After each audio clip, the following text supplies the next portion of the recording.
Déjenme saludar al maestro Pepe Reveles, al maestro Paco Cruz. Les ofrezco una disculpa porque a veces como bola de nieve se va juntando todo. Antes de que se lleguen las 11 también voy a saludar a Toño Ruiz. El maestro Pepe Reveles, flamante Premio Nacional de Periodismo y autor de libros como este que nosotros le recomendamos, su más reciente libro, el de la necropolítica y narcogobierno, que presentó junto al maestro Paco Cruz en la Feria Internacional del Libro pasada en el Zócalo. Maestro Pepe Reveles, gracias por tu paciencia. ¿Cómo estás? Aquí estamos listos, Vicente, a la orden para participar en este espacio sin censura. Antes de ir con Paco, ¿qué piensas de estos 17 familiares del Chapo que cruzan hacia Estados Unidos? Eh, ¿Qué significa desde tu perspectiva, además de que Ovidio Guzmán y tal vez el otro hijo del Chapo, el que se llevó en un avión a El Mayo Zambada, están dispuestos a declararse culpables para convertirse en testigos protegidos, por llamarlo de alguna manera, del gobierno de Estados Unidos? ¿Qué significa en este mundo del narcotráfico? ¿Cómo ves esta situación, querido Pepe?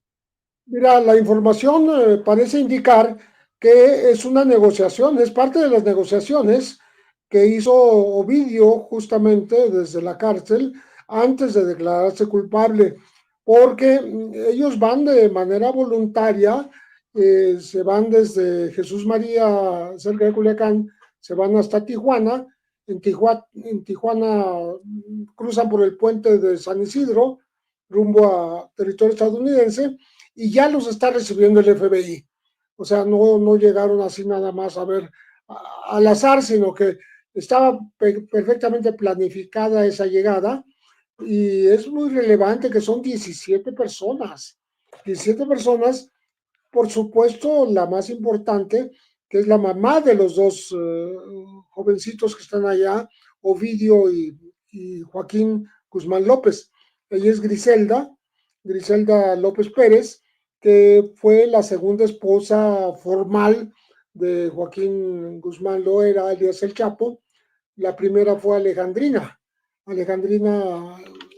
que, que por cierto, Alejandrina Salazar, que por cierto, en la lista que estoy leyendo que publica el periodista que dio a conocer el dato, Luis Chaparro, en pie de nota, pone a una Alejandrina que es hija de esta primera esposa, viajando con sus medios hermanos de hijos de Griselda, ¿no?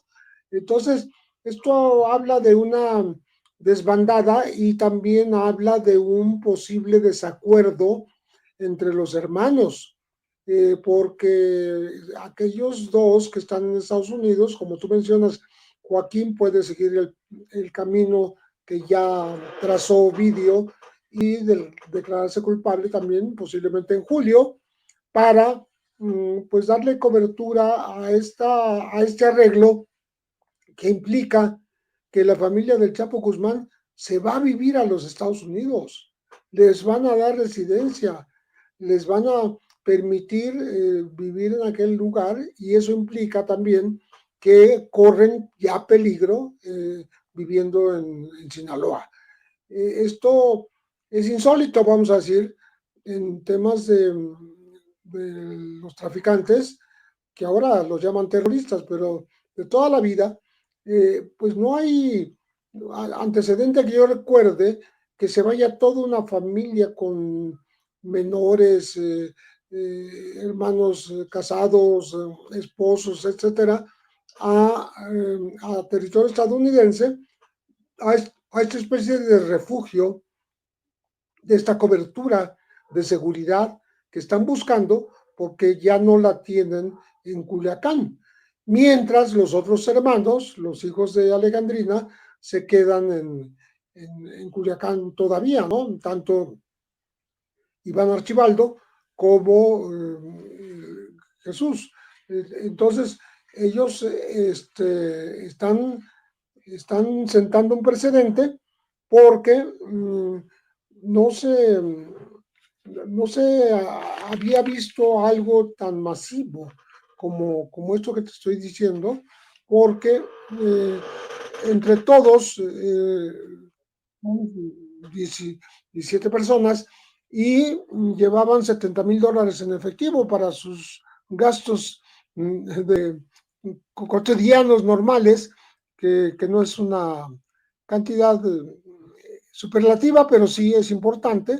Pues bien, hasta 140,000 millones de pesos. Entonces, pues vemos de que se van con miras a no regresar, por lo menos no regresar en el tiempo corto, ¿no? Entonces, estos acuerdos seguramente se va a sumar en el futuro, también en julio tal vez, Joaquín Guzmán López, y esto, esto pues pinta un mapa diferente de lo que es el cártel de Sinaloa, porque podría implicar una división en el sentido de que otros hermanos se quedan en el negocio, a manejar el negocio en Sinaloa, y mientras pues están pues declarándose culpables los dos hermanos y van a proteger a su familia. Esto, repito, es un indicio de que corren peligro las familias en Sinaloa. Algo también poco común que se haga público, se especifique de esa manera, y me parece que está sentando un precedente y va a cambiar el mapa del propio cártel de Sinaloa en momentos en que dicen que la Maguiza está superando en la guerra interna a los Chapitos, justamente. Así es, y saludo también al querido Paco Cruz, maestro que usted ve y escucha diariamente aquí en Sin Censura, en esta mesa de seguridad y de crimen organizado. Paco, pues se van los familiares de Chapo Guzmán. La presidenta asegura que no se le ha avisado, que no se han dado razones, que no se ha dado información. Y bueno, a eso le sumo que hoy estuvo con Ciro Gómez Leiva, Omar García Harfuch, el secretario de Seguridad y Protección Ciudadana, y en esas arenas es donde está cacareando lo que se tiene que cacarear.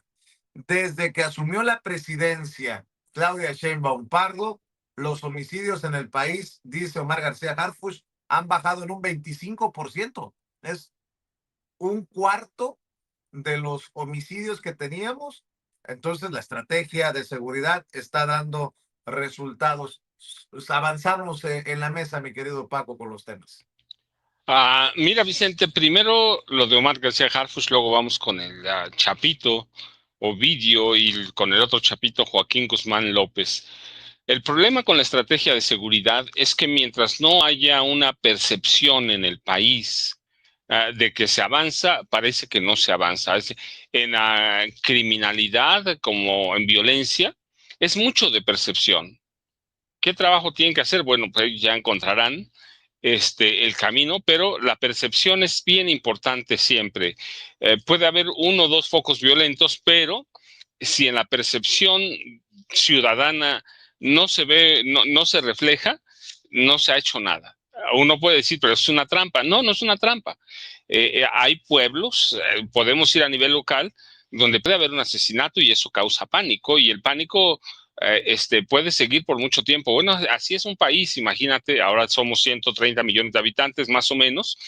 Entonces, los números son importantes, pero poco importan si en la percepción ciudadana no se ve el reflejo. Yo de pronto digo, se nota porque, por ejemplo, la semana pasada en abril, la Semana Santa, tú recuerdas, yo te dije, 22 playas hay ahí en Sinaloa y las 22 estaban llenas. Mientras hay supuestamente una andanada de violencia derivada de todo este tema de Joaquín Guzmán López e Ismael Zambada García, el Mayo Zambada. Pero en el país todavía no se refleja. Mucho puede ser por los medios, mucho puede ser porque no han encontrado ni Omar García Harfuch, ni la presidencia de la República, ni la Marina, ni la Armada, ni el Ejército han encontrado los medios para hacer sentir esta percepción que 25% es es un buen en un país que de pronto cayó o se hundió en la violencia. Así que digo, no, pues está la estrategia, hay captura de capos o pistoleros, sicarios, hay decomiso de droga de todos los tipos, hay decomisos de armas, pero necesitan percepción, así que te necesitan trabajar, no sé, yo supongo, el camino más fácil es a llegarse o a acercarse a los youtubers que informan, a los periodistas, y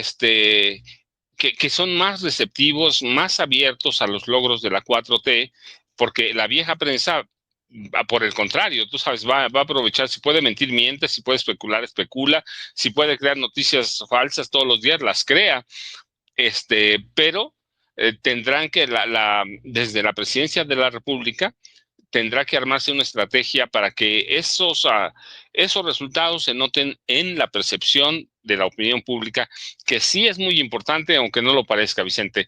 Y por el lado de Ovidio, yo te platicaba, para mí el cártel de Sinaloa ha entrado en un proceso de descomposición o de autodestrucción, porque son los mismos chapitos, los hermanos o medios hermanos, si quieres, pero en un proceso de autodestrucción por la importancia que jugaba Ovidio dentro de la estructura de los chapitos.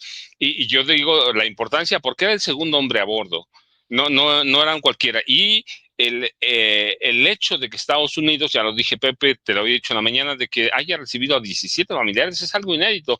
Quiere decir que Ovidio entiende que va a haber violencia. ¿Por qué? Porque delató. No es algo que ya esté pasando, pero ya el acuerdo está dado. ¿Por qué? Porque si no, no habrían recibido allá en Estados Unidos a la familia. Y bueno, la importancia del Chapito, te la platicaba, del Chapito Ovidio Guzmán López, es que conoce todo, prácticamente todos los secretos, incluidos las zonas de escondite, de refugio, de Iván Archibaldo Guzmán Salazar y de su hermano José Alfredo. Así que esa es la importancia de Ovidio Guzmán López, que conoce prácticamente todo. No había secretos entre él, entre Iván Archibaldo y Ovidio. Eran dos cabezas y los dos manejaban todo, pero Ovidio, por ejemplo, manejaba todo el tráfico de armas y conoce toda la estructura completa del cártel de Sinaloa. Así que se va a la Malliza se va a apoderar del cártel de Sinaloa. Pues yo digo todavía no, porque está el Guano Guzmán Loera, el hermano del Chapo, pero con toda la información que tiene Ovidio, pues tiene a su hermano, tiene a su tío, tiene a su medio hermano, tiene a la Malliza, que también sabe cómo opera, a dónde negocia. Es decir, para mí, y en este momento, el cártel de Sinaloa, como lo conocemos, está erosionado y va a ser cuestión de tiempo de que o México o Estados Unidos, o México y Estados Unidos en una operación conjunta, le tiendan un cerco en serio a él, al Guano Guzmán y a los Mallitos. ¿Derivado de qué? De las delaciones de Ovidio. Las delaciones de Ovidio que se muestran ya en esto. ¿Por qué tiene miedo de que su familia pueda ser víctima de la violencia? Pues porque ya habló, porque dijo cosas que seguramente la CIA y el brazo de la CIA, la DEA, el FBI, intercambiaron, cruzaron informes y saben que es cierto. Así que la importancia para mí es Ovidio, y la otra importancia, yo te decía, es ¿qué va a pasar si Ismael El Mayo Zambada se declara culpable y llega a un acuerdo? ¿Qué van a hacer con Ovidio? Bueno, pues eso significa que Ovidio les está dando otras cosas, porque no es descabellado que el Mayo Zambada firme también un acuerdo. Claro, vamos a tener que esperar, pero para mí es muy claro el síntoma de autodestrucción del cártel de Sinaloa. ¿Va a desaparecer? No va a desaparecer, pero se van a formar otras células, pero ya no con el mismo poder de una organización que controla al narcotráfico desde 1987, por lo menos 86 nace, 87 se consolida con el gobierno de Miguel de la Madrid y se expande con apoyo de todos los presidentes. Así es la importancia de Ovidio y es la importancia del Mayo Zambada. Yo te decía, mucha gente dice, no, pero ¿Qué más les puede dar el Mayo Zambada? No, pues toda la historia del narcotráfico en este país, nada más, a partir de 86, y lo conoce antes, desde el cártel de Guadalajara, porque empezaron a trabajar con el cártel de Guadalajara, y vienen él, Esparragosa el Azul, Luis Héctor Palma Salazar y el Chapo Guzmán, que son los que condensan la historia del narcotráfico de los 80 hasta acá, y de la violencia, y de cómo se rompe. Luis Héctor Palma Salazar, el Güero Palma, sabe, y el Chapo Guzmán sabe por qué se rompen aquellos códigos de no hablados, de que los narcotraficantes o los mafiosos criminales respetaban a las familias de los otros. Ellos tienen toda la historia, sí, y a cualquier gobierno de cualquier país le puede y le va a interesar, Vicente y Pepe. Así es. Antes de la segunda ronda con el maestro Pepe Reveles, recuerde que hay que apoyar a nuestro amigo Antonio Toño Ruiz, que se va a cruzar la calle a su canal con Toño Ruiz para dejar la víbora chillando también, mi querido Toño, la invitación. Y bueno, pues desde acá la mejor vibra y el deseo de los mayores éxitos también ahí en con Toño Ruiz.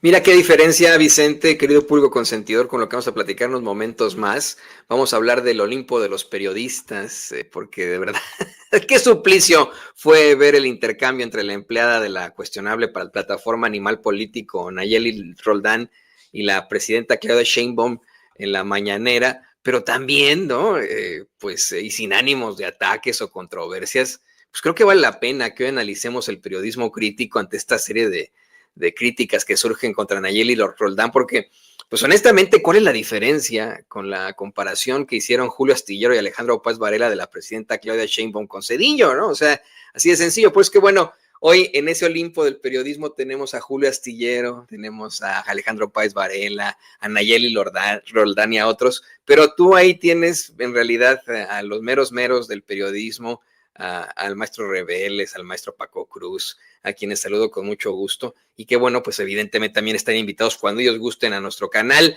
ahí con Toño Ruiz. Por favor, pásense a la otra tiendita. Mire, no tenemos, cada vez está dándonos más en la torre YouTube, hemos perdido muchas vistas, mientras en otros espacios, bueno, pues ya sobrepasan las 100,000 vistas. Nosotros, no sé por qué, pero comenzamos a estancarnos en las 7,000, 6,000 vistas por día, y eso, bueno, pues evidentemente afecta a que podamos continuar con la operatividad de nuestro espacio. Así que le pido que, bueno, ya en cuestión, ya debe haber empezado el programa, en cuestión de minutos, se pase a la tiendita de enfrente ahí con Toño Ruiz, échenos la mano, por favor, permítanos mantener la operatividad de este espacio.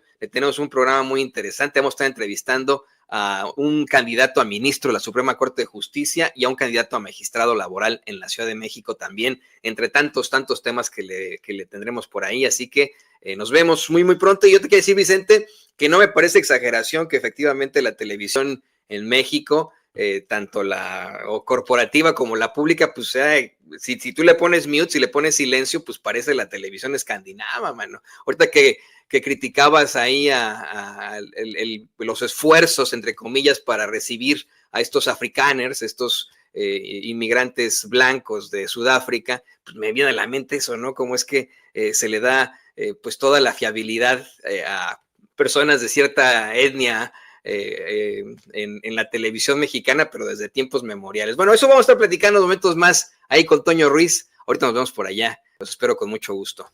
Claro que sí. Nos vemos con Toño Ruiz en un rato. El buen Toñito, yo en desacuerdo con en esta caracterización que ha hecho, pero bueno, aquí en este espacio todos podemos hablar libremente y sin censura. Y voy a regresar a la mesa con el maestro Pepe Reveles y con el maestro Paco Cruz, precisamente para hablar de más temas que van quedando.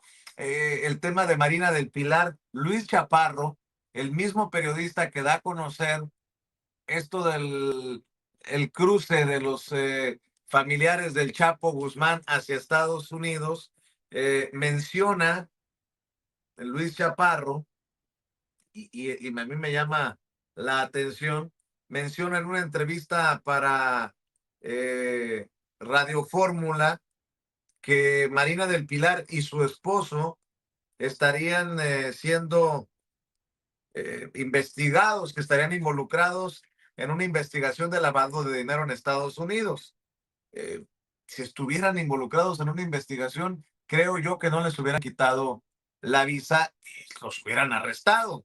Pero bueno, estoy mencionando este tema porque también, hablando de ética periodística, muchos han hablado de que les cerraron las cuentas en Banco de América, en Wells Fargo, en Estados Unidos, luego de quitarles las visas, que va de la mano con esto que han advertido algunos comentócratas periodistas de que Donald Trump va con todo contra políticos que puedan tener vínculos con el crimen organizado, pero pues dice ella que no tenía ni cuentas en Estados Unidos. En fin, mi querido Pepe Reveles, polémico este tema, porque se trata de una gobernadora en funciones y ya muchos andan sacando su lista de quienes siguen para el gobierno de Estados Unidos y retirarle las visas.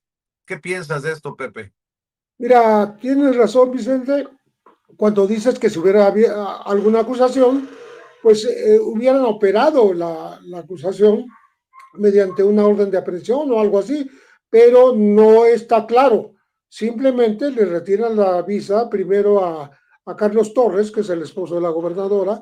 Él tiene un cargo que es el encargado de proyectos especiales ahí en Baja California, y particularmente los de Tijuana. Tiene los dos cargos, cobra unos solos, según ha dicho en público, y después a su esposa se lo comunican a Marina del Pilar Ávila, le dicen que también se le ha suspendido la visa.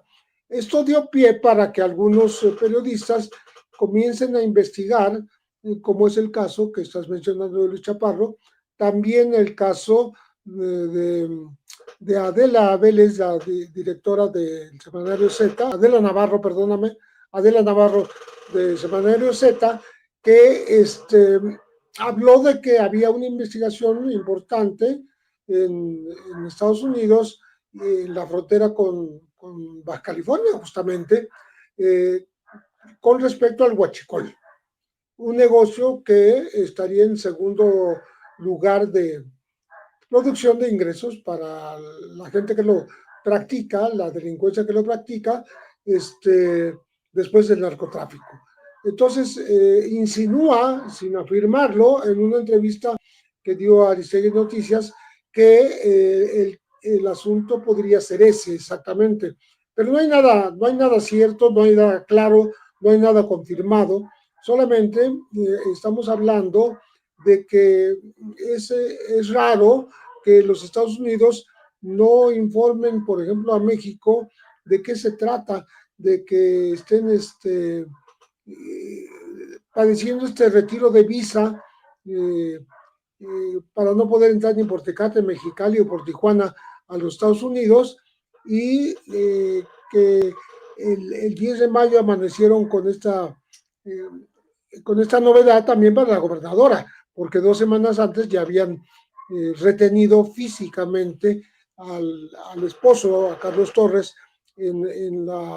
al querer pasar a territorio estadounidense, ¿no? Entonces, estamos hablando de que ese negocio del huachicol, que se atribuye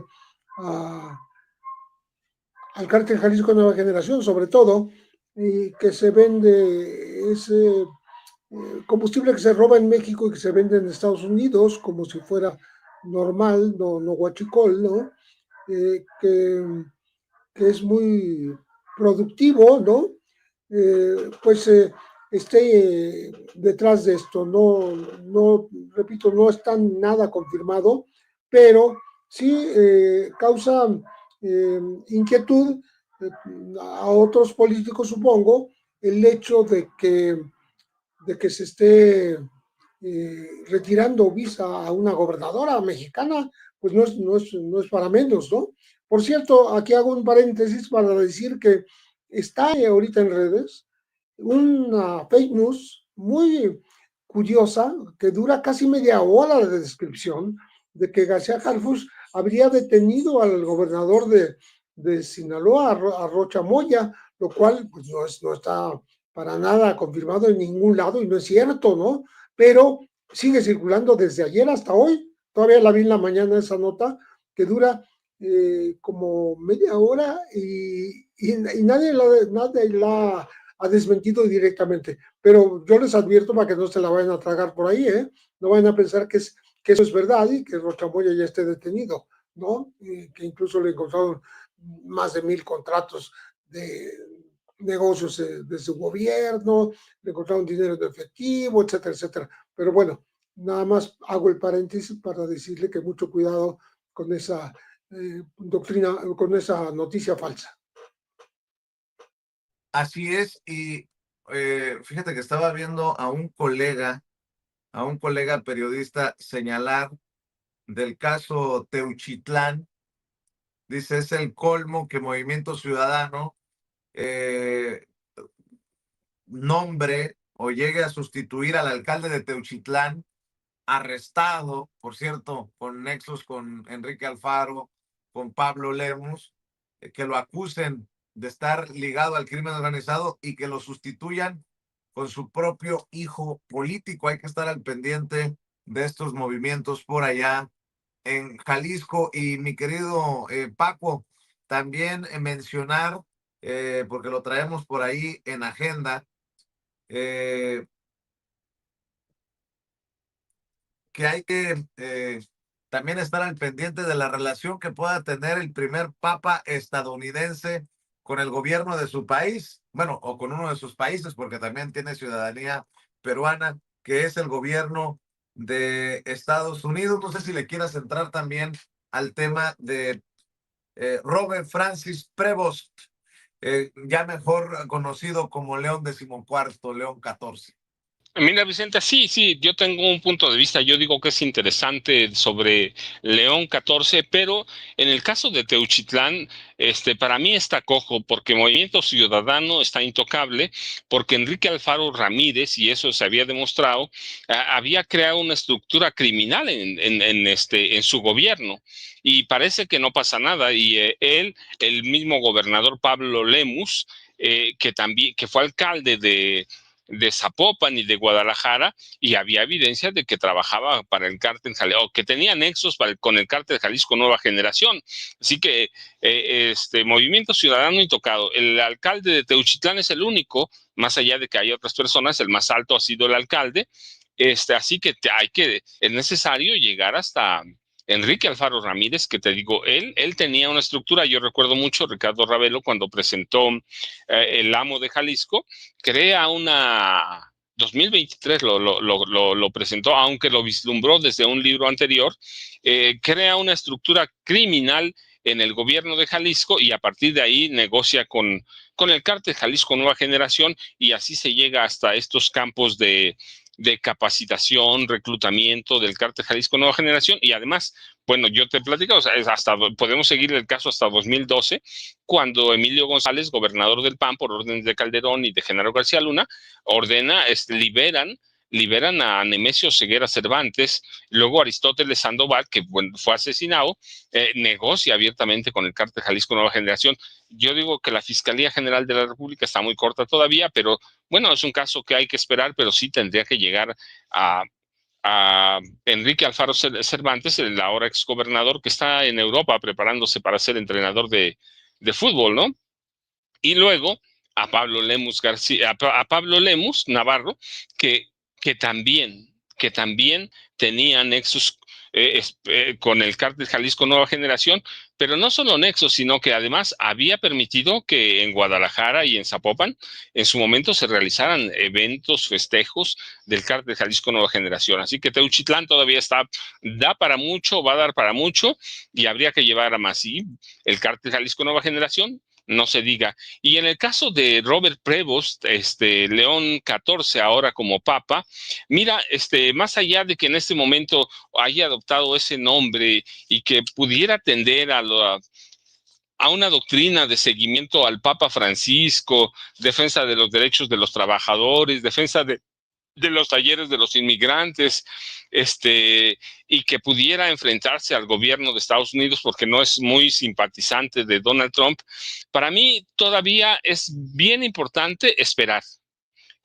Creo o estoy convencido que vamos a conocer cuáles van a ser las doctrinas de León XIV una vez que empiecen a salir las encíclicas de él, que son o las epístolas encíclicas también, que son los documentos más importantes que preparan y elaboran los papas y que van a ser eventualmente su legado en la Iglesia Católica. No hay documentos más importantes, bueno, quizás solamente la Constitución Apostólica, las exhortaciones apostólicas, pero las encíclicas papales y las epístolas encíclicas son las que nos dicen verdaderamente hasta dónde llega el alcance o puede llegar el alcance de un papa como León XIV, con todos los papas, ¿va? Las encíclicas y las epístolas encíclicas son su doctrina. Pero, ¿por qué? ¿Y por qué lo digo? Porque hay que recordar que es como obispo, fue un obispo protector de pederastas, documentado. Allá en Chiclayo, lo conocen bastante bien. Es un obispo que se opone a muchas prácticas, es cerrado, pues es la iglesia, mucha gente lo quiere ver como libertario, es un hombre de derecha y de extrema derecha. Es la iglesia, no puede ser otra cosa, puede ser la teología de la liberación, sí, pero de momento, yo digo, todo el trabajo anterior que hizo era una especie de orden. La iglesia es jerárquica, era orden de Francisco. Así que no podemos, yo digo, todavía hablar de él hasta que empiece, ni siquiera en declaraciones, sino hasta que saque algún documento, una epístola encíclica o una encíclica papal, que es el que nos dice para dónde es. En este momento, lo que podemos decir es, porque es público y porque así fue, es que él fue responsable de incluso del nombramiento de nuevos cardenales en la última etapa de Francisco. Así que hay que ser muy cautos. Es un hombre relacionado con la protección a pederastas y eso ya dice mucho. Y no es un caso. Es un hombre que protegió y cayó los abusos sexuales en la iglesia, que cayó y escondió la pedofilia en sus gobiernos eclesiales. Entonces, y unas declaraciones, yo digo, no lo deben salvar. Lo que salva a un papa lo que lo hunde son sus encíclicas y sus epístolas encíclicas, que son documentos ya serios, formales, reconocidos por toda la Iglesia Católica. Y luego habría que ver qué papel va a jugar, pues es un gobierno de 1.400 millones de personas, habría que ver qué papel va a jugar en iglesias en países como México, a donde los curas son príncipes hace mucho, por lo menos de 89, cuando aplastan a la teología de la liberación. La iglesia mexicana está relacionada con la extrema derecha, tiene nexos, es defensora de la extrema derecha y no hubo grandes cambios del 89 hasta ahora. La cúpula, la jerarquía eclesial, por ejemplo, en países como México, se dedica a defender a quién, a los todopoderosos, a los poderes fácticos. Así que habría que esperar y habría que ver qué impacto van a tener. Francisco no tuvo ningún impacto en México. La iglesia es la misma, está asentada sobre hombres poderosos que también encubrieron la pederastia, que hicieron negocios con grandes políticos del PRI, del PAN, con figuras de los poderes fácticos. Así que habría que esperar, yo soy cauto en eso, cuando dé él línea, porque además la dan en sus encíclicas, que es eso, línea para toda la iglesia. Y luego de eso depende de cómo la tomen en cada país, en Estados Unidos, en México, y ahí se va a notar también la relación que quiere llevar o que querrá llevar con Donald Trump, Vicente, Pepe. Sí, y para cerrar en la última vuelta, ¿algún comentario, tema, reflexión, querido Pepe Reveles? Mira, sobre el mismo tema del Papa León XIV, me parece interesante el que haya escogido ser pues referencia a este nombre histórico del Papa León XIII, que fue el autor de la encíclica Rerum Novarum. La Rerum Novarum, que fue innovadora en su momento, estamos hablando del siglo antepasado, en 1891, por cierto, en estos días cumpleaños el 15 de mayo, cuando se dio a conocer, y es la primera encíclica de orientación social de la Iglesia. Es una que promueve el cambio en las relaciones obrero-patronales que existían en aquella época, porque hablaba de la acumulación de riqueza en unas cuantas manos y la pobreza de las inmensas mayorías, sobre la libertad humana, la situación de los obreros, etcétera, y se refería a que un número sumamente reducido de empresarios opulentos y adinerados había impuesto poco menos que el yugo de la esclavitud a una muchedumbre infinita de proletarios. Entonces, estamos hablando de alguien que por lo menos aspiracionalmente está queriéndose semejar al Papa León XIII, repito, emitió esta encíclica la Rerum Novarum hace cosa de 135 años. El León XIV es un agustino que tiene 69 años y por lo menos en su primera conferencia de prensa demostró por dónde va la cosa, en el sentido de que pidió la libertad de todos aquellos periodistas en el mundo que están en prisión solamente por investigar y por decir la verdad. Particularmente hizo hincapié, mencionó por su nombre a los que están presos en las cárceles de Bukele Nayib en El Salvador.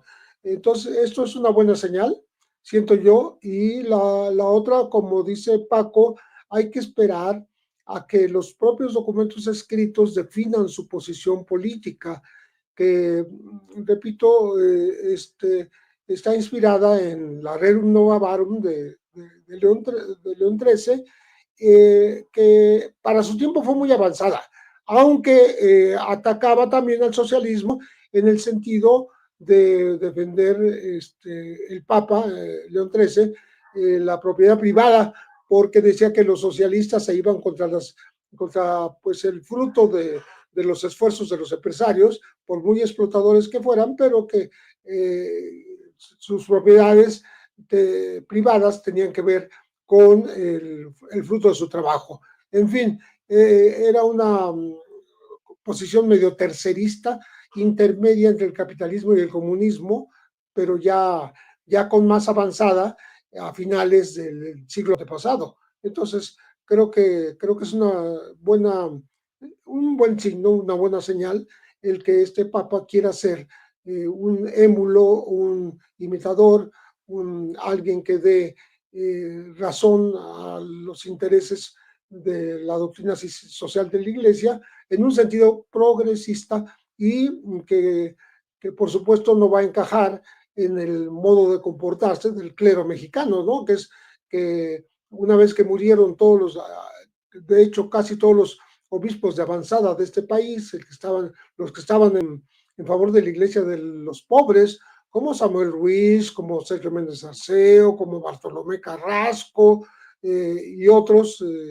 que serían cerca de 10 que podrían mencionarse, pues quedó la pura Iglesia, digamos que interesada en el poder, protectora de los poderosos y que se suma a la derecha de este país. Mi querido Pepe Rebeles es Premio Nacional de Periodismo y autor del libro Necropolítica y Narcogobierno. Todavía, afortunadamente, sin redes sociales, le encargo que busque el libro del maestro Pepe Rebeles. Y voy para cerrar con tu comentario, reflexión o tema, mi querido Paco Cruz.